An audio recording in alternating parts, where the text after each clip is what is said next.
এই জন্য এই গদখালি সব লোক ফুল গাছ দেখতে আসে। এই সেই ফুলের বাগান, এটা হচ্ছে গাঁদা ফুলের বাগান। তার পাশে দেখতে পাচ্ছেন পেঁপো বাগান, তার মাঝখানে গোলাপের ক্ষেত।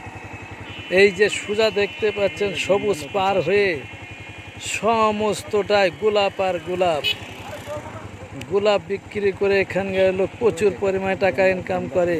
ওই যে একটা গাঁদা ফুলের নতুন বাগান লাগিয়েছে, তাতে কোনো এই যে সবুজ দেখতে বোঝা যাচ্ছে, কিন্তু কোনো ফুল এখনো গাছে আসেনি।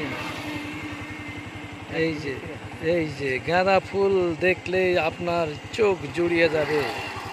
রাস্তার এই পাশে সমস্তটাই মনে করেন যে ফুলের বাগান। ওই যে ছাওয়া রয়েছে, ওই জায়গায় চারা রোপণ করা হয়েছে। আর এ পাশেও দেখেন গোলাপ আর গোলাপের ভুঁইয়ের পরে পেঁপো ভুঁই গোলাপ ভুঁই। আল্লাহ হাফেজ। আমরা এখন